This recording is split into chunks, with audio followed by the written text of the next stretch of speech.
हिंदी कक्षा में द्वितीय सत्र के अर्थात द्वितीय वर्ष के चतुर्थ सत्र के विद्यार्थियों का स्वागत है। आज हम पाठ पढ़ेंगे मीरा के पद। तो मीरा के पद पढ़ने से पहले हमको मीरा के बारे में जानना होगा और मीरा का परिचय देना होगा। तो मीराबाई का परिचय। जन्मतिथि। मीरा की जन्मतिथि के बारे में भी विद्वानों में एक मत नहीं है। जैसे मिश्र बंधु और आचार्य रामचंद्र शुक्ल जी ने इनकी जन्मतिथि साल 593 प्रख्यात इतिहासकार हरबिलास शारदा, पंडित गौरीशंकर हीराचंद ओझा, डॉक्टर रामकुमार वर्मा तथा पंडित परशुराम चतुर्वेदी ने संवत 1555 और कन्हैयालाल मुंशी और वियोगी हरि ने संवत 1557 डॉक्टर धीरेन्द्र वर्मा, डॉक्टर कृष्णलाल और महावीर सिंह गहलोत के संवत 1560 मानी है। जन्मतिथि के संबंध में विद्वानों में मतभेद होने के कारण प्रचलित जनश्रुतियाँ ही हैं। इन जनश्रुतियों के कारण ही अनेक भ्रांतियाँ जन्म ले रही है और समस्या को और उलझा रही है। अंत में उनकी जन्मतिथि को विद्वानों ने 1555 के लगभग स्वीकार करते हैं। अब आगे देखेंगे उनके नाम के पीछे क्या रहस्य है। आलोचकों ने मीरा के नाम को भी विवाद का विषय बना दिया है। सर्वप्रथम डॉक्टर पीताम्बर बड़तवाल ने इस विवाद को खड़ा किया। कुछ आलोचकों ने इस शब्द को संस्कृत का माना तो कुछ ने पारसी का। प्रोफेसर देशराज सिंह भाटी जी ने अंत में कहा, इस प्रश्न पर भी अनेक विद्वानों ने विचार किया है। यह शब्द मीरा है अथवा मीरा। अधिकांश विद्वान इसे मीरा ही स्वीकार करते हैं क्योंकि वे इस शब्द का जन्म फारसी शब्द मीर से मानते हैं और अदरार्थ उसका बहुवचन मीरा मानते हैं। नाम रहस्य की भांति यह प्रश्न भी विवादास्पद बन गया। डॉक्टर बड़तवाल के अनुसार यह शब्द मीरा होना चाहिए और पुरोहित हरिनारायण के अनुसार मीरा। हिंदी में दोनों रूप ही प्रचलित है किंतु अधिक प्रचलन मीरा का ही है, अतः प्रचलन की दृष्टि से मीरा ही होना चाहिए। वैसे मीरा भी अशुद्ध नहीं है। नाम के इस चक्कर में न पड़ते हुए इस पाठ में हमको मीरा का जो परिचय है उसको समझना चाहिए। तो अब हम देखेंगे मीरा का बाल्यकाल। तो मीरा का जन्म संवत 1555 के लगभग मेड़ता राज्य के कुड़की ग्राम में रत्न सिंह के घर संपन्न हुआ। रत्न सिंह जोधपुर राज्य के संस्थापक राव जोध सिंह के चौथे पुत्र थे। मीरा ने भी अपना परिचय इस प्रकार दिया है। राठौड़ा की धिमड़ी जी सिसोंधा के हाथ मेड़तिया घर जन्म लियो है, मीरा नाम कहियो। मीरा का बचपन सुख से नहीं बीता। बाल्यावस्था में ही जब मीरा 2 वर्ष की भी नहीं थी, उनकी माँ का देहांत हो गया था। उनके पालन पोषण का भार उनके पितामह दूदाजी पर पड़ा। दूदाजी बड़े भक्त थे। उनके साहचर्य से मीरा के मन में वैष्णव भक्ति का उदय हुआ। मेड़ता में दूदाजी का एक पौत्र था, जयमल। मीरा और जयमल की शिक्षा दीक्षा साथ साथ हुई।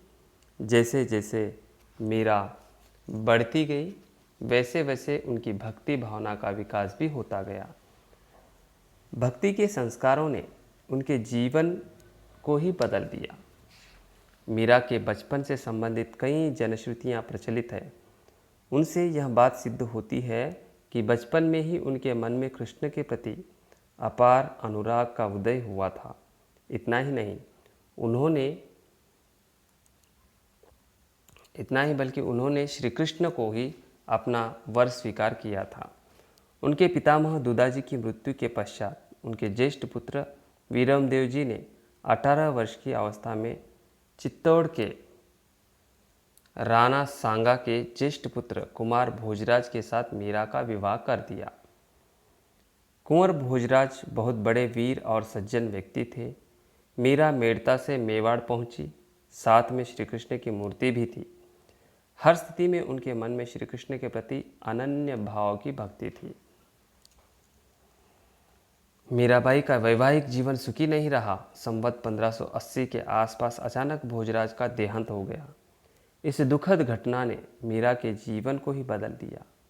पूर्व जन्म में संचित पुण्य फल के प्रभाव से बचपन में ही उनके मन में भक्ति भाव अंकुरित हुआ था। उसे पल्लवित होने का अवसर हाथ लगा। संवत 1584 में बाबर के साथ युद्ध में इनके पिता रत्न सिंह और इनके ससुर भी स्वर्गवासी हो गए। संवत 1588 में भोजराज के छोटे भाई रत्न सिंह का भी निधन हो गया। इन अप्रत्याशित दुखद घटनाओं ने मीरा के जीवन को झकझोर दिया। उनका मन सांसारिक सुखों से उचट गया। इस असार संसार से उनके मन में विरक्ति भावना उत्पन्न हो गई और वे संतों की सत्संग में अपने दिन बिताने लगी। कहते हैं कि इन्होंने भक्त रैदास को अपना गुरु बना लिया। वे कहती है, गुरु मिलिया रैदास जी दिनी ज्ञान की पुटकी। रत्न सिंह के देहावसान के तदुपरांत विक्रमादित्य चित्तौड़ राज्य के शासक बने। उन्हें मीरा का साधु संतों के साथ उठना बैठना अच्छा न लगा। उनका भजन कीर्तन भी सह्य नहीं था।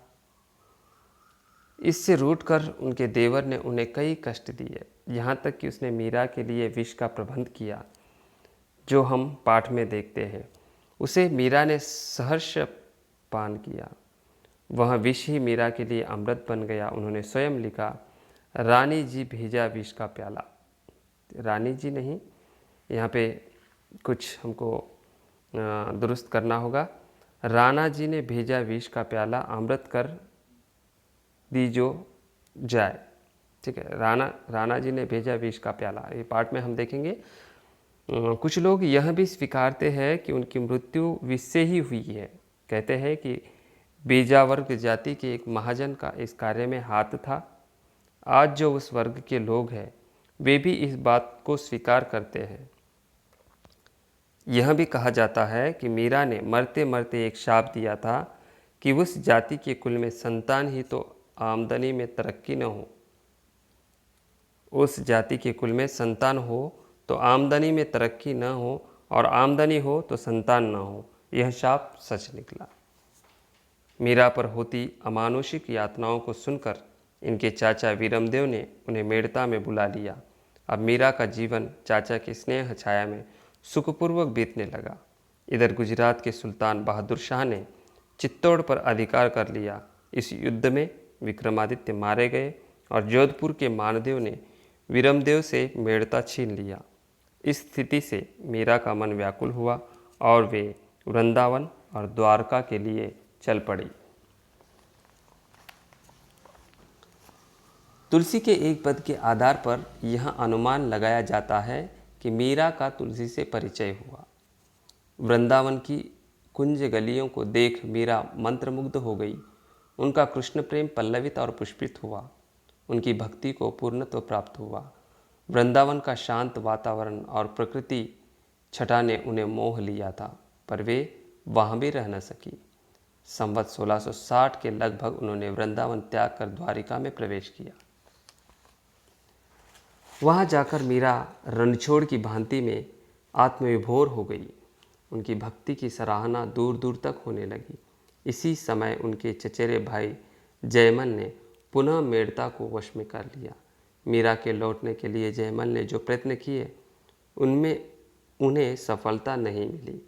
मीरा रणछोड़ जी के मंदिर में गई और कहते हैं कि वे उसी मूर्ति में समा गई। अब हम देखेंगे मीरा के मृत्यु के बारे में। विद्वानों ने जन्म तिथि के समान मृत्यु तिथि में भी मतभेद है। ठीक है, विद्वानों में क्या है, जिस प्रकार जन्म तिथि के संबंध में मतभेद है, उसी प्रकार मृत्यु तिथि के संबंध में भी मतभेद है। तो वह मतभेद है, मुंशी देवी प्रसाद भूरदान ने संवत 1603 की, राधा कृष्णदास संवत 1611 में, भारतेंदु हरिचंद संवत 1620 से 1630 के बीच, सिंह गहलोत संवत 1602, वियोगी हरि 1625 के निकट और डॉक्टर कृष्णलाल 1630 को मीरा की मृत्यु तिथि स्वीकार करते हैं। अधिकतर विद्वान मुंशी देवी प्रसाद के मतानुसार सन 1603 को ही मीरा की मृत्यु तिथि मानते हैं। मीराबाई के आविर्भाव से सारा भारत पावन भावधारा से अभिसिंचित हो उठा था। प्रोफेसर देशराज सिंह भाटी का कथन द्रष्टव्य है। राजस्थान के इतिहास में मीराबाई का आविर्भाव शिलाखंड पर एक कमनीय लता के पल्लवित और कुसुमित होने के समान है। सावरे के रंग में रंगी इस प्रेम प्रतिमा की स्वर लहरी ने केवल मरुभूमि राजस्थानी नहीं वरन संपूर्ण भारत को अपनी पावन भावधारा से अभिसिंचित कर दिया था। अब इसके बाद हम देखेंगे मीरा की रचनाएं क्या है। तो आइए देखते हैं मीरा की रचनाएं। तो मीरा की रचनाओं के संबंध में भी विद्वानों में मतैक्य नहीं है। इस संबंध में सर्वप्रथम प्रयास मुंशी देवी प्रसाद ने किया। उन्होंने निम्न 4 रचनाओं को मीरा की बताई माना है और वे है गीत गोविंद की टीका। इसमें श्री जयदेव कृत गीत गोविंद की टीका दी गई है। और दूसरी है नरसिंह जी का मायरा। इसमें गुजरात के भक्त संत नरसिंह मेहता की कथा पदों में लिखी गई है। और तीसरी रचना है राग सोरठ। यह संग्रह है, इसमें 3 प्रख्यात कवि संतों के पद संग्रहित हैं। वे कवि संत हैं कबीर, मीरा और नामदेव। और चौथी रचना है फुटकर पद। इसमें 10 कवियों के पद हैं, उनमें मीरा भी एक है। और इनके अतिरिक्त महामहोपाध्याय गौरीशंकर हीराचंद ओझा ने और 2 रचनाओं को मीराकृत माना है। वो है राज गोविंद और दूसरी है मीरा की मनार।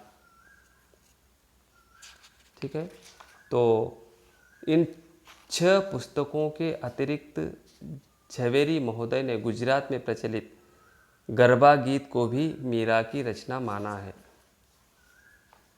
तो आइए, विद्वानों ने इनमें से कुछ रचनाओं को अप्रामाणिक माना है। वास्तव में इनमें कुछ रचनाएं उपलब्ध भी नहीं हैं, किंतु आज मीरा का नाम उनके पदों के कारण ही है। इसलिए हमको इस पाठ में पदों को पढ़ना है उनके। तो ये पद मीरा पदावली में संग्रहित है।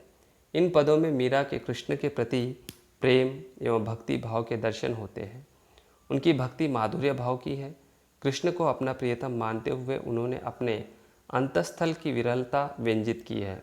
उनके गीतों में प्रणय के उद्गार ही नहीं, एक नारी हृदय की तड़प भी है। मीरा एक सरस गायिका और गीतकार भी है। उनके गीतों में संगीत का सागर लहराता है। कविवर पंत ने उन्हें राजस्थान की मंदाकिनी की संज्ञा दी है। विद्वानों में इन पदों की संख्या के संबंध में भी मतभेद है। श्री हरिनारायण प्रसाद उनके पदों की संख्या 500 मानते हैं। आचार्य लालता प्रसाद शुक्ल जी के अनुसार केवल 103 ही उनके पद हैं। कुछ अधिक बताते हैं तो कुछ कम। इस प्रकार जो है मीरा का परिचय हम देख चुके हैं। और आगे हम देखते हैं कि मीरा की जो भक्ति है और वो भक्ति भावना किस तरह की भक्ति भावना मीरा में दिखाई देती है। तो आइए देखते हैं मीरा की भक्ति भावना।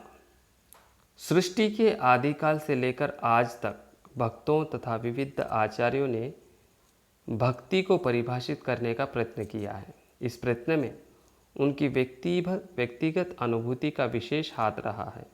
फिर भी भक्ति की पूर्ण, ठीक है, फिर भी क्या है, भक्ति की पूर्ण परिभाषा बनी नहीं। इसका कारण भक्ति की अपनी अनुभूति है। इस अनुभूति को व्यक्त करने की शब्द संपदा हमारे पास नहीं है। फिर भी भक्ति भगवान और भक्त के बीच का संबंध का नाम है। भक्ति शब्द की उत्पत्ति भज धातु से हुई है। इसका अर्थ है भजन। भगवान का भजन व स्मरण ही भक्ति है। इस कार्य से मनुष्य अलौकिक आनंद से अभिभूत होता है और संसार की असारता, दुख, पीड़ा और व्यथाओं से अपने को अलग रख सकता है। भगवत गीता, भक्ति सूत्र, योग सूत्र आदि में भक्ति मार्ग को उत्कृष्ट बताया गया है। हिंदी साहित्य के इतिहास के लेखक आचार्य रामचंद्र शुक्ल ने भक्ति को परिभाषा में बांधते हुए कहा, नियमों से निराश होकर, कर्मवाद की कठोरता से घबराकर, परोक्ष ज्ञान और परोक्ष शक्ति मात्र से पूरा पड़ता न देख कर ही तो मनुष्य हृदय की खोज में लगा और अंत में भक्ति मार्ग में जाकर इस परोक्ष हृदय को उसने पाया।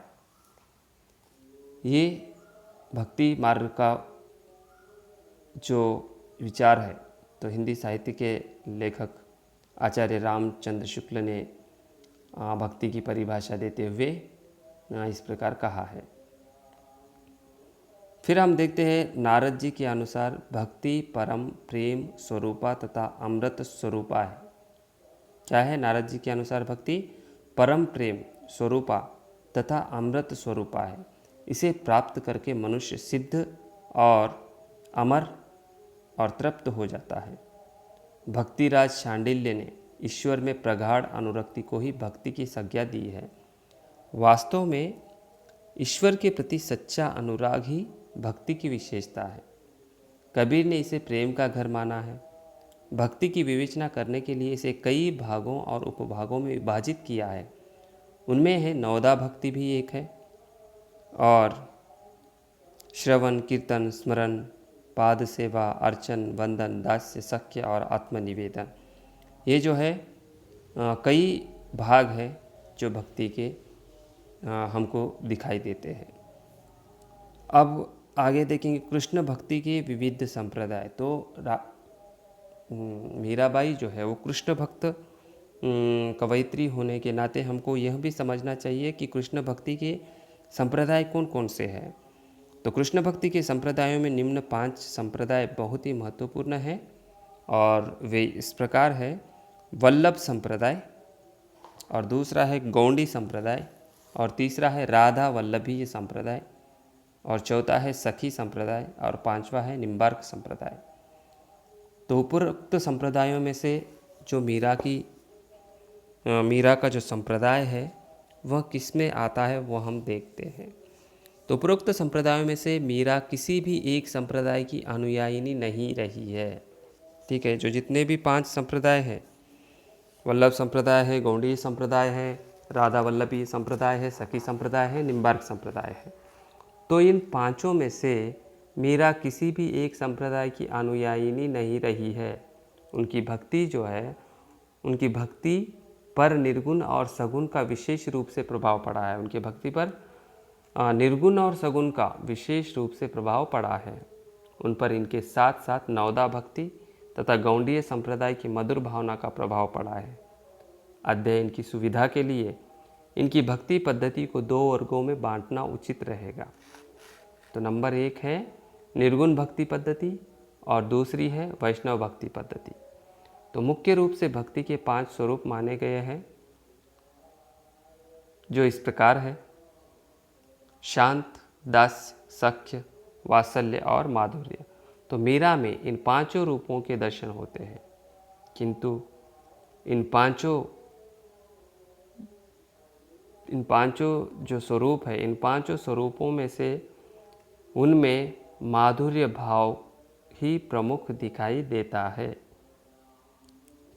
तो आगे हम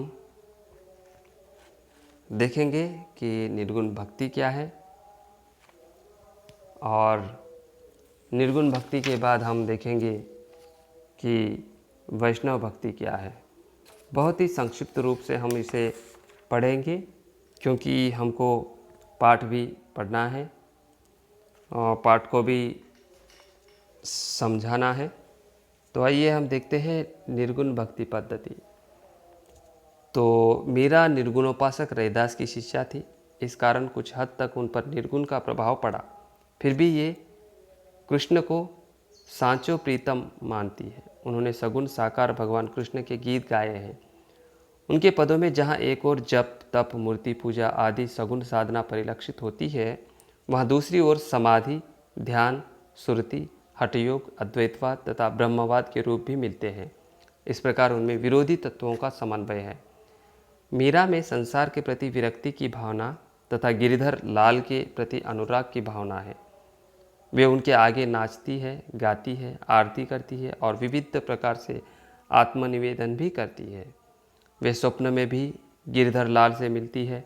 उनकी शब्दावली में इसके साथ साथ कबीर और दादू दयाल की भांति निर्गुण पदावली का प्रयोग भी मिलता है। यही शब्द है जिनके कारण कुछ आलोचक उन्हें निर्गुण उपासिका स्वीकार करते हैं। तुम बिच मो बिच अंतर नाही, मोरे पिया मो माही बसत है। और तुम्हारे और मेरे बीच में जो अंतर नहीं है, वो कहती है, अटल रहे अविनाशी, सूरत निरत को दिवला संजोना, सूत्र महल झरोके से देखना, गगन मंडल पर पिया की सेज बिछाना, पंचरंग का चोला पहनकर झिरमिट खेलने जाना, सदगुरु के मिलन से संशय का समाप्त होना आदि प्रयोगों को देख यहाँ आभास हो जाता है कि मीरा निर्गुणोपासिका है। कबीर के समान वे अपने गिरिधर को कभी गोविंद तो कभी राम कहती है। इसमें अधिकतर शब्द विशेष मात्र हैं। सभी पदों में उन्होंने अपने व्यक्तिगत प्रेम भावना का ही प्रदर्शन किया है। इन शब्दों के कारण उन्हें संत कवियों की कोटि में रखना समीचीन भी नहीं है। मीरा तो प्रेम दीवानी थी। उन्हें सगुण निर्गुण से कोई मतलब नहीं था। संतों के संसर्ग में फलस्वरूप ही उनके पदों में निर्गुण शब्दावली का यत्र तत्र प्रयोग हुआ है। यह मानना ही पड़ेगा कि उन पर संतों की वाणी का पर्याप्त प्रभाव पड़ा। उनके प्रेम के रूप को देखकर यही कहना उचित प्रतीत होता है कि वे सगुणोपासिका ही थी। फिर भी उनके निर्गुण पक्ष पर भी विचार करना आवश्यक है। निर्गुण भक्ति पद्धति के मूलाधार श्री रामानुजाचार्य ही है। उन्होंने प्रपत्ति परता का प्रचार किया है। भगवत गीता तथा उपनिषदों में प्रपत्ति भाव का उल्लेख है। प्रपत्ति का अर्थ है भक्त का भगवान से, ठीक है, प्रपत्ति का अर्थ है भक्त से भगवान, अर्थात भक्त का भगवान से आत्मनिवेदन है। यह शरणागति के संदर्भ में भी प्रयुक्त होता है। सर्व धर्माणः परित्यज्य मामेकम शरणम ममा गीता का कथन है। इसका अर्थ है सभी धर्मों को छोड़कर भगवान की शरण में जाना है, यही प्रपत्ति है। श्री रामानुजाचार्य के अनुसार मुक्ति ईश्वर की प्रसन्नता और अनुग्रह पर निर्भर है। इसके अनुसार भक्त को ऐसी बातें करनी चाहिए जो भगवान को प्रिय हो, उनके अनुकूल हो। भगवान में प्रगाढ़ विश्वास है कि वे हमारी रक्षा करेंगे। भगवान के गुणों का वर्णन करना, उनका ध्यान करना और उसकी महिमा का बखान करना है। अपने आप को पूरी तरह समर्पित कर लेना भी आवश्यक है। दीन बनकर दैन्य भाव से भगवान की स्तुति तथा अपने आप को नगण्य मानना प्रपत्ति के कतिपय आधार है। मीरा की भक्ति में भी ये सारे गुण उपलब्ध हैं। अब हम देखते हैं सगुण भक्ति पद्धति। तो इससे पहले हमने क्या देखा था? निर्गुण भक्ति पद्धति को देखा था। तो अब दूसरा है सगुण भक्ति पद्धति, जो कि निर्गुण और सगुण दोनों भक्ति की जो पद्धतियां हैं वो हमको मीराबाई में दिखाई देती है। इसलिए हमको निर्गुण भक्ति पद्धति को भी समझना है और सगुण भक्ति पद्धति को भी समझना है। तो आइए, निर्गुण भक्ति पद्धति अभी तक हमने देखा है, तो अभी देखेंगे सगुण भक्ति पद्धति। तो सगुण भक्ति पद्धति में भक्त भगवान के साकार स्वरूप को आधार बनाकर उनकी आराधना करते हैं। तो सगुणोपासना में भगवान के अवतारवाद को महत्व दिया और भगवान के अवतारवाद को महत्व मिला। उनके अवतारों का गान करना, ठीक है, उनके अवतारों का गान करना उनकी उनकी जो भक्त वत्सलता की सराहना करना, उनकी अनंत शक्ति को बार बार दोहराना उनकी उपासना का स्वरूप था। चाहे निर्गुण हो या चाहे सगुण, सभी में उपासना पद्धतियों, रीति नीतियों आदि में थोड़ा बहुत बाह्य भेद हो, बाह्य भेद के होते हुए भी सभी में एक अंतर्लीन समता गोचर होती है। दोनों प्रकार के भक्तों ने प्रमुख रूप से नवदा भक्ति, श्रवण कीर्तन स्मरण चरण सेवा अर्चन वंदन दास्य साख्य एवं आत्मनिवेदन को महत्व दिया है। किसी ने नवदा भक्ति के कुछ अंशों को महत्व प्रदान किया तो कुछ ने कुछ अन्य अंशों को। फिर भी सबने सत्संग, परोपकार, परहित, सत्य कथन, गुरु महिमा आदि पर प्रकाश डालकर जनता को सजग रहने, निराश न बनने, जीवन को सार्थक बनाने का मार्ग सुझाया है। इन भक्त श्रेष्ठों में मीरा भी एक है। अपने प्रियतम गिरिधर को पाने के लिए मीरा ने गीत गाए, उनमें भी नवदा भक्ति के अधिकांश भाव मिल जाते हैं। वे इस प्रकार है। मीरा ने अपने आराध्य को रिझाने के लिए कई कीर्तनों को रचा है। उनमें उन्होंने उनके रूप, गुण, सर्वव्यापकता, दीनोद्धार, परोपकारी गुणों का कीर्तन किया है। पद देखते हैं पद को। माई माँ गोविंद गुण गाना, माई माँ गोविंद गुण गाना, राजा रूठा नगरी त्यागा, हरि रूठा कहाँ जाना। मीरा ने स्पष्ट रूप से व्यक्त किया है कि हरि के रूठने पर प्राणी निराधार बन जाता है, उसके अस्तित्व पर ही प्रश्न चिन्ह उपस्थित हो जाता है।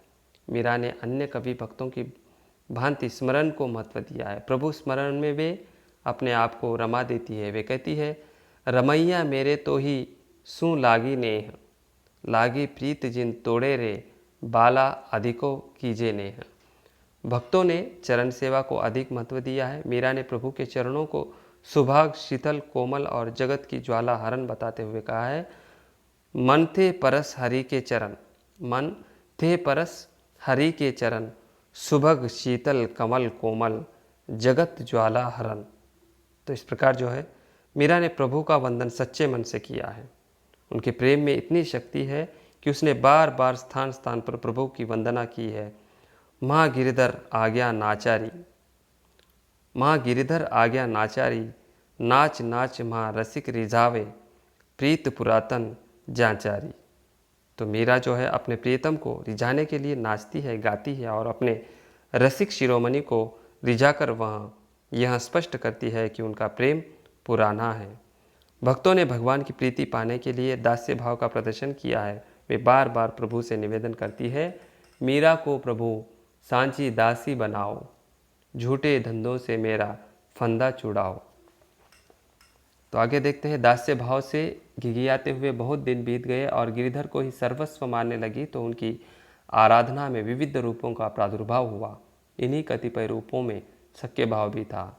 वे कहती है, मारे जन्म मरण साथी, थाने नाही बिसरू दिन राती, मारे जन्म मरण साथी, थाने नाही बिसरू दिन राती, था देखा बिन कल न पड़त है, जानत मेरी छाती।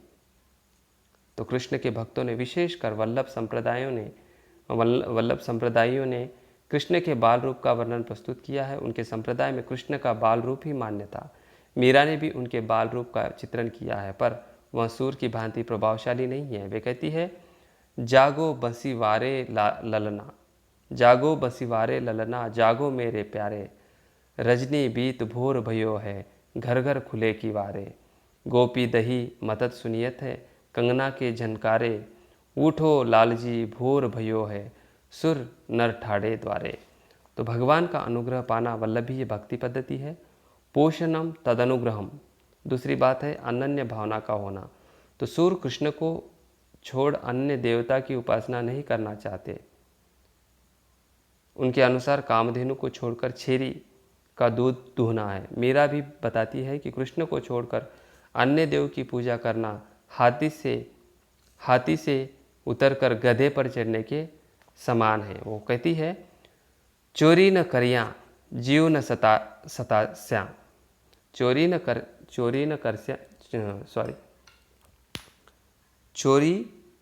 करस्या जीव न सतास्या, काई कस्सी मारो कोई, गज से उतर के घर नहीं चढ़स्या, ये तो बात न हुई। तो उसी प्रकार जो है, जिस प्रकार सूर जो है कामधेनु को छोड़कर जैसे बकरी का दूध धोते हैं तो वह बहुत खराब लगता है, तो उसी तरह मतलब कृष्ण को छोड़कर जो है वो किसी अन्य भगवान को वो नहीं मानती। फिर आगे देखते हैं, मीरा की भक्ति के संबंध में डॉक्टर राम कुमार वर्मा का कथन है कि मीरा का प्रेम गोपियों की प्रेम की तरह है। उन्होंने कृष्ण को अपना पति मानकर प्रेम के गीत गाए हैं। उनमें दास्य भाव की झलक तो कम है, सख्य भाव की अभिव्यक्ति अधिकांश स्थलों पर हुई है। उनकी भक्ति नारदीय भक्ति सूत्र के अनुसार कांता शक्ति की कोटि में आएगी। उनकी भक्ति की तुलना दक्षिण की प्रसिद्ध आलवार कवयित्री अंडाल से की जा सकती है। तो इस प्रकार जो है हमने दोनों भक्ति पद्धतियों को देखा है, जैसे निर्गुण भक्ति पद्धति और सगुण भक्ति पद्धति किस तरह की है। इन दोनों भक्त पद्धतियों के बारे में हमने देखा है। जैसे तो आगे हम देखेंगे कि मीरा के पद। तो आइए हम जानते हैं मीरा के पदों को और हम पढ़ते हैं अब मीरा के पद, जो कि हम इस पाठ का प्रमुख उद्देश्य है, मीरा के पदों को पढ़ना। तो अभी हम पढ़ेंगे कि मीरा के पद जो है किस प्रकार है, और इस पदों में जो है, इस रचना में जो है मीराबाई ने माधुर्य भाव की सहायता से अपने प्रेमी श्री कृष्ण की महानता का गुणगान किया है। तो स्लाइड चेंज करेंगे, पद पर आएंगे। पद पढ़ेंगे, मीरा मगन भई हरि के गुण गाए। ठीक है, पद है, मीरा मगन भई हरि के गुण गाए, सांप पिटारा राना भेजो, मेरा हाथ दिया जाए। नहाए धोए जब देखन लागी, सालिग्राम गई पाए, जहर का प्याला राना भेजा, अमृत तिन्न बनाए। नहाए धोए जब पीवन लागी, हो अमर अंचाए। इस पद के माध्यम से मीरा यह व्यक्त करती है कि जब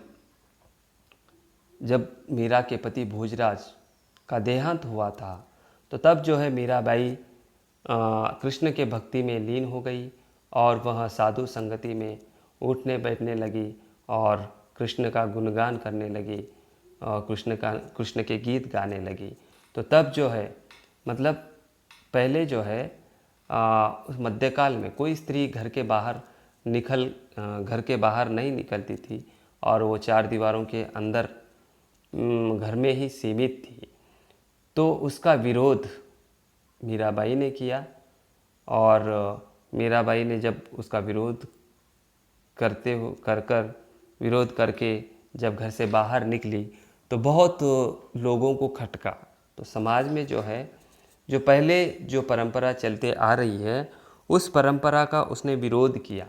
जो स्त्री घर के अंदर रहकर जो घर का काम करते हुए वो घर में ही सीमित थी, तो उससे वो मीराबाई ने विरोध किया उसका।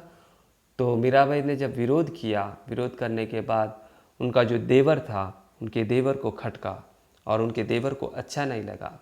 तब उसके देवर ने जो है किस तरह मीरा को सताया, वही इस पद में हम पढ़ेंगे। तो आइए देखते हैं, मीरा मगन भई हरि के गुण गाए। तो मीराबाई जो है वो एकदम मग्न हो गई है। किस में मग्न हो गई है? तो हरि के गुण गाने में, कृष्ण के गुण गाने में, कृष्ण की भक्ति में तो वो लीन हो गई है। तब जो है इनको अच्छा नहीं लगा। जो मीराबाई जो है हरि के गुण गाते हुए साधु संगति में बैठना और यात्रा करना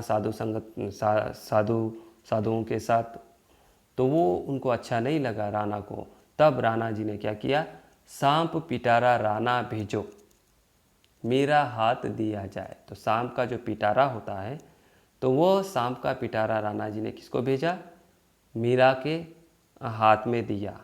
ठीक है, राणा ने भेजकर जो है मीरा के हाथ में दिया गया।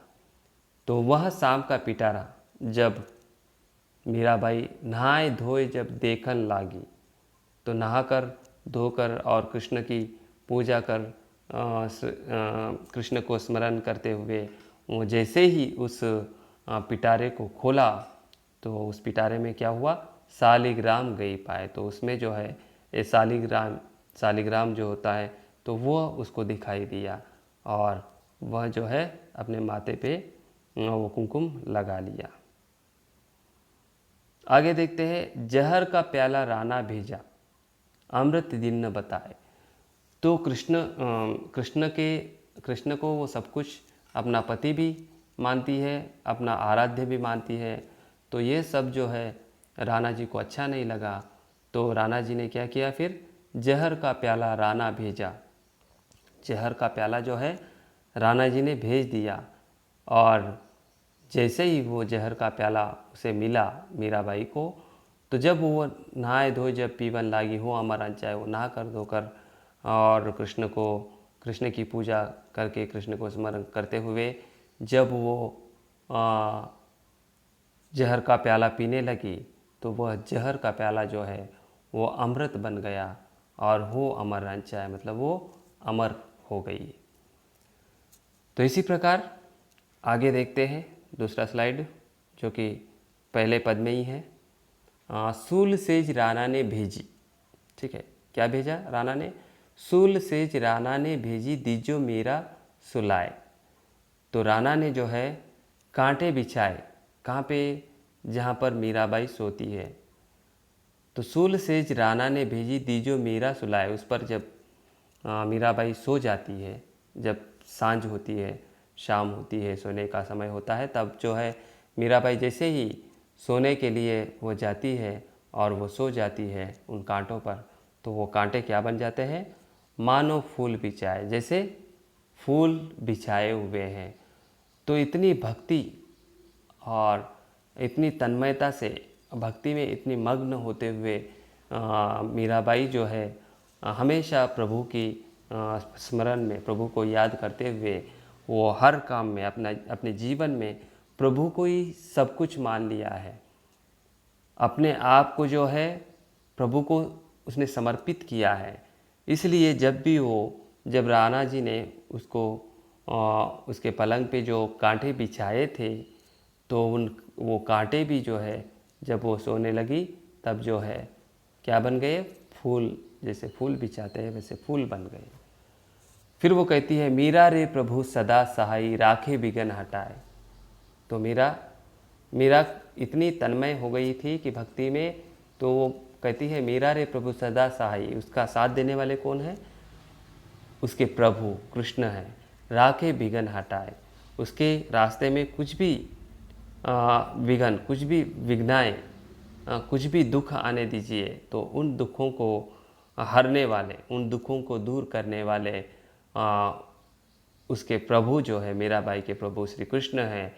और इसीलिए वह भजन भाव में मस्त डोलती, गिरधर पे बलि जाए। तो इसलिए वो क्या करती, भजन भाव में मस्त डोलते रहती है और गिरधर पे बलि जाए, मतलब गिरधर को ही अपना सब कुछ मानती है, अपना सर्वस्व मानती है और स्वयं को वह अर्पित करती है, किसको, कृष्ण को।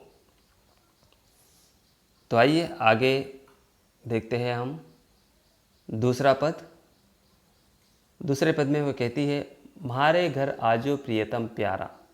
अब वो कृष्ण को बुलाती है, ठीक है, कृष्ण को बुलाते हुए उनके गुणगान गाती है और उनको, कृष्ण को मिलने के लिए आतुर हो जाती है। वहीं इस पद में हम देखते हैं, म्हारे घर आजो प्रियतम प्यारा, हे प्रियतम प्यारे मेरे घर आ जाओ। क्यों मेरे घर आ जाओ, क्योंकि तुम बिन सब जग खारा, तुम्हारे बिना मेरा घर जो है वो कैसे है, बहुत ही खराब है, बहुत ही खारा है, मिठास नहीं है, खारा है।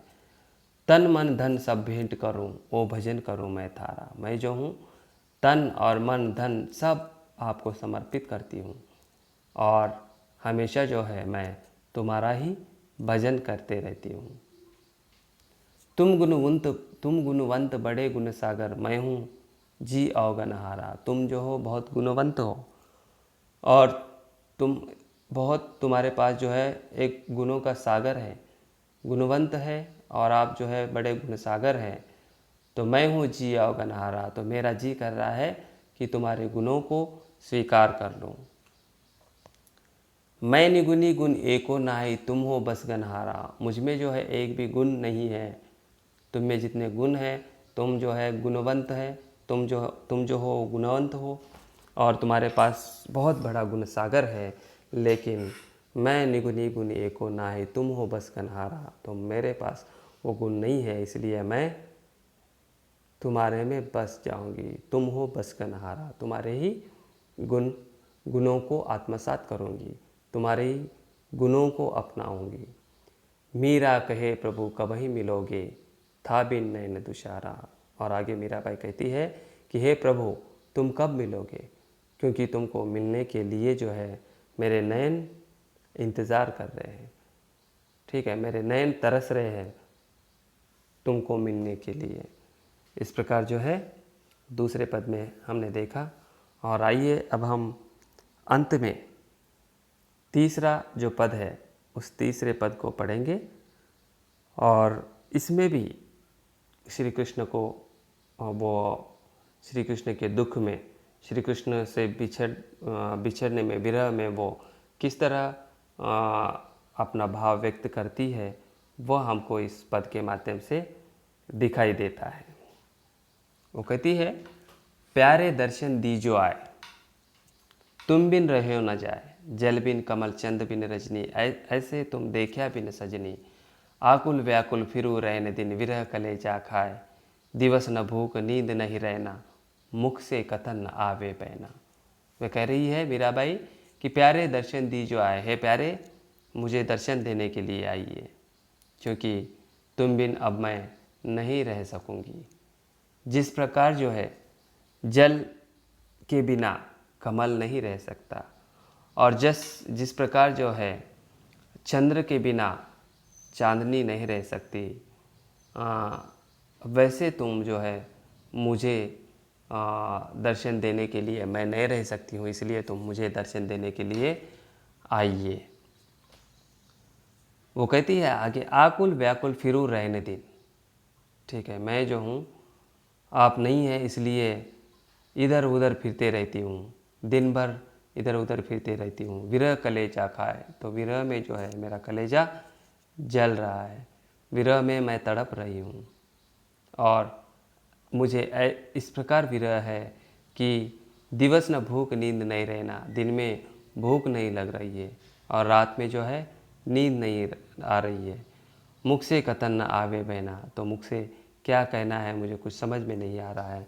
तो जिस प्रकार जो है विरह व्यक्त करती हुई मीराबाई अपने प्यारे कृष्ण के लिए तरस रही है, उनको मिलने के लिए तरस रही है, तो उनको देखने के लिए जो है, जिस प्रकार एक सामान्य प्रेमिका जो है अपने प्रियतम के लिए तरसती है, प्रियतम के लिए जब उनका प्रियतम दूर हो जाता है, दूर चला जाता है, तब वो अपने प्रियतम के लिए आने के लिए तरसती है। उसी प्रकार जो है मीराबाई ने अपने प्रियतम के विरह को व्यक्त किया है।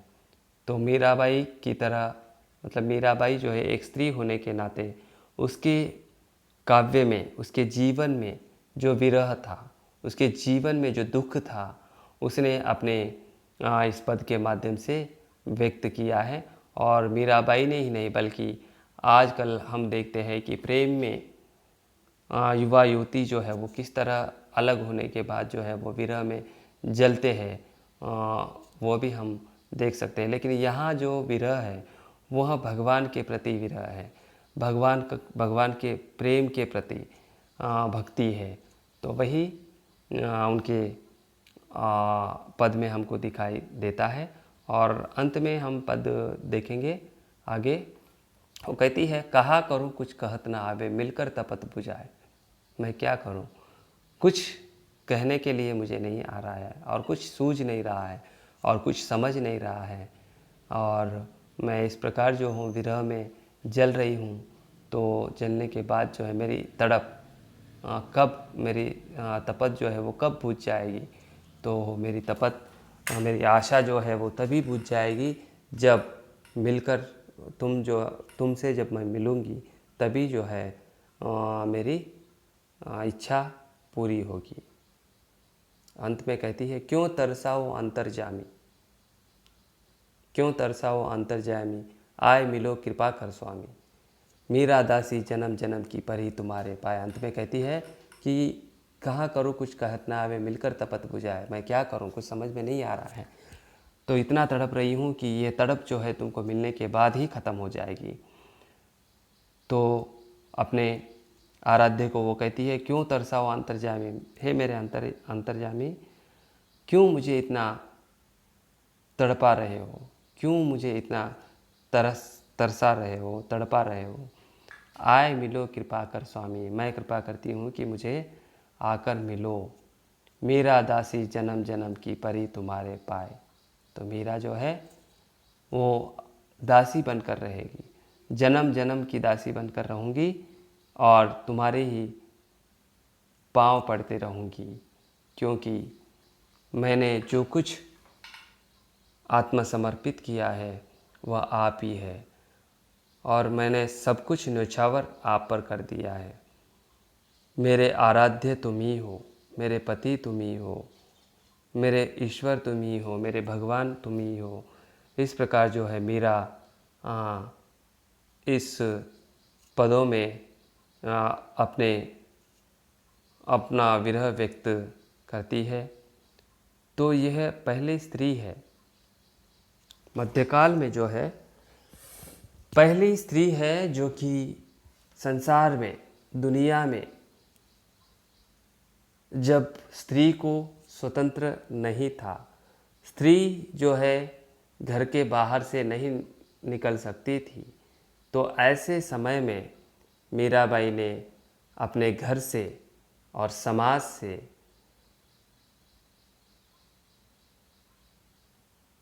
विरोध करते हुए वह एक स्त्री शक्ति का निर्माण किया, एक स्त्री शक्ति का रास्ता अपनाया, जो कि स्त्री को अपने मन में जो है वह करना चाहिए। और तभी से जो है हम आज भी देखते हैं कि जो स्त्री विमर्श चल रहा है, वो स्त्री विमर्श जो है भक्ति काल से शुरू हुआ, जैसे मीराबाई से। तो मीराबाई पहली कवि है। और दक्षिण भारत में जैसे अंडाल जो है, वो अंडाल जो है बहुत सारे भक्त होने के बाद भी एक एक ही महिला जो भक्ति भावना करती है, जो अंडाल है। तो उसी प्रकार जो है मीराबाई जो है वो मध्यकाल में सभी मध्यकाल में मतलब स्त्री की जो वेदना थी, स्त्री का जो दुख दर्द था, घर में वो किस तरह रहती थी, तो यह सब जो है मतलब वो अपने आप वह स्वतंत्र है। कब स्वतंत्र है? वो जब घर से विरोध करती है, समाज से विरोध करती है, क्योंकि समाज के बंधनों में वो बंध चुकी थी। घर के जो बंधन थे उस बंधनों में वो बंध चुकी थी। तो जैसे ही उसके पति मर जाते हैं, तो मरने के बाद वह स्वयं को, अपने आप को कृष्ण को अर्पित करती है और कृष्ण का ही गुणगान करती है। कृष्ण को ही अपना सब कुछ मानते हुए वो जीते रहती है, वो जीवित रहती है। तो यह सब जो है अच्छा नहीं लगता है, समाज को अच्छा नहीं लगता है। उस समय जो है वो पहली स्त्री थी, इसलिए घर में मतलब जिस प्रकार जो भोजराज थे, भोजराज का जो छोटा भाई था देवर राणा, तो राणा जी को गुस्सा आया उनके मतलब उनकी स्थिति पर, जो वो साधु संगति में बैठना उठना, भजन कीर्तन करना। तो वो सोचते थे कि मेरी जो भाभी है, ठीक है, मेरी जो भाभी है मीराबाई, तो वो ऐसा करने से जो है मेरे घर की, हमारे घर की जो आबरू है वह आबरू ख़त्म हो रही है। तो इसलिए उन्होंने, राणा जी ने यह निश्चय कर लिया कि हमारी आबरू बची रहे, हमारे घर की आबरू बची रहे। इसलिए उसने बहुत सारी कोशिशें की कि मीराबाई को जो है जैसे भी हो उनको मारने का उन्होंने संकल्प लिया था, इसलिए बहुत सारी कोशिशें उन्होंने की। जिस प्रकार हम प्रथम दोहे में हमने देखा है कि मीरा को जो है विष का प्याला भी उन्होंने भेजा था। तो इस प्रकार जो है मीराबाई एक स्त्री सशक्तिकरण का पहला पड़ाव है और पहली कवयित्री है जो साहित्य में भी आती है और अपने समाज से और घर से विरोध करती है। इस प्रकार जो है मीरा की भक्ति भावना और मीरा का विरह और मीरा जिस प्रकार अपने आराध्य को सब कुछ मानते हुए वो बुलाती है, किस प्रकार वो कृष्ण को अपना सखा मानते हुए वो बुलाती है, वो सब हमने इस पदों में देखा है। तो यही इस पाठ का उद्देश्य था कि हमको यही समझाना था कि मीरा के जो पद है उनको हम समझें। तो मैं आशा करता हूँ कि आप सभी लोगों को जो भी इस कक्षा को सुन रहे हैं बहुत ही सरल रूप से समझ में आया होगा। मैं यही आपसे आशा करता हूँ। अंत में धन्यवाद।